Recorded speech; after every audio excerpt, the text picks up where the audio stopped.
So you're from the Swire Properties, right? So how do you see housing demand evolving in 2025, especially in the upper middle segment? It's a really exciting time, actually, for the housing market here in Indonesia. GDP is really, really strong. It's still on track for 5% growth, and we're actually seeing the property sector beat that at a projected to be around 5.5% in the next couple of years, which is very, very positive and strong. We see the prices themselves actually projected to go up around 4.3% in that upper segment, which is very, very welcome after a period during COVID and post-COVID of stagnant prices. So this is really attracting investors to come back and also giving homeowners and end users a lot of confidence. What you say earlier about the upper middle segment that is actually very stable in Indonesia growth for this upcoming 2025-2026. So will green living and smart home concepts become the new standard in the future housing projects?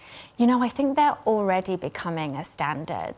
We've surveyed lots of our buyers, and going on data, we've found out that for almost 84% of home buyers in our segment, sustainability is really one of those key criteria that they consider when making a home choice.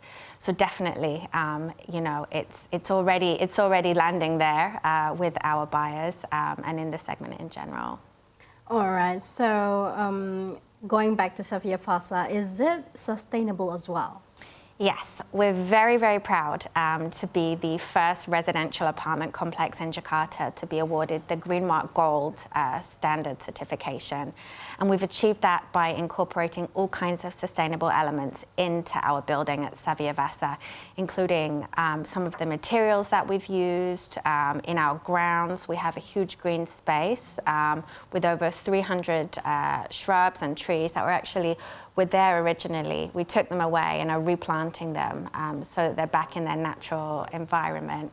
Rainwater irrigation systems, EV glass, LED. So we've already incorporated all of these elements into the design and build of Swire Watson to help our end users make a sustainable choice.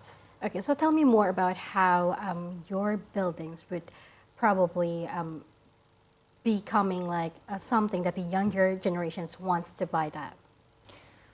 When designing Swire Watson, we really wanted to make sure that it was suitable for multi-generational living. I think not just in Indonesia, but all over Asia.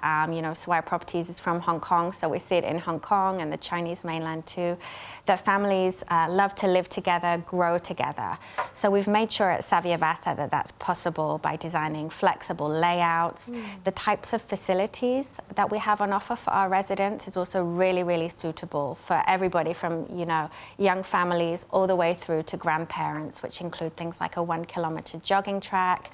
We have 3 leisure pools, an on-site cafe, a Turkish hammam spa, all kinds of regenerative wellness facilities as well, and some really, really fantastic children's play areas that have been designed with Montessori thought going through them to make sure that families can grow together and live their best lives. Well, that's amazing. But how, in general, does Swire Properties adapting residential design facilities to suit the lifestyle of the younger generation, besides Swire Watson, of course, which is amazing?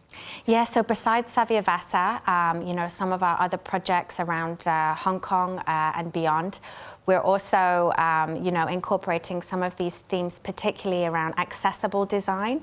Because even though it's young families coming in, I think nowadays, if people are making that investment, they really want to be assured that they can grow and even grow old into their facilities, into their homes. So we really want to make sure that we have that accessibility there, looking at the design, how people can move around inside their apartments and homes, and making sure that, you know, should anything come in the future, they'll be able to stay there for as long as possible. I see. That's such a great vision for others. Other Swire Properties building. But looking at today's economic condition, the challenge, the global and the trade war between the U.S. and China, so on and so forth, what is the Swire strategy to navigate global economic challenges and interest rate fluctuation affecting the property market? No doubt we're in slightly uncharted territory at the moment. Swire Properties itself has been around for just over 50 years now, and the Swire Group for over 150 years. So we do have that long-term view to ride out these cycles. In the immediate term, what we're doing at the moment, part of it is being here in Indonesia and other Southeast Asian countries. For the first time, we're really diversifying the real estate business outside of Hong Kong and the Chinese mainland. So that's one of the ways, that we're combating these uncertain interest rates. I see. But what about the trade war? Does it affect Swire Properties in any way? At the moment, we don't see it having such a direct impact on us. Obviously, what it does lead to is uncertainty in the markets. And with us in the business of luxury apartments at the moment, connecting directly with end users, what we really try to do is stick with them throughout, the whole building and buying process. Make sure that they have the confidence to trust us that, of course, we're going to finish the project and hand over a fantastic home to them at the end of the day, and provide them that certainty in an otherwise uncertain climate. I see, but in these uncertain times, how about the demand of the luxury apartments in Indonesia, basically Savia Fasa? So luxury apartments, I think, is a very, very specific segment, and we have been fortunate that it's remained very robust against uncertainty.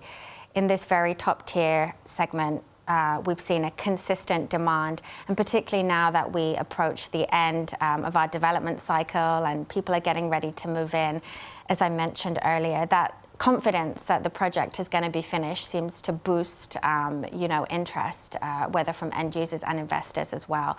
So actually, we just recently celebrated that our luxury Tower 1 was completely sold out, and amazing. Thank you. And Tower 2 and Tower 3 are well on the way.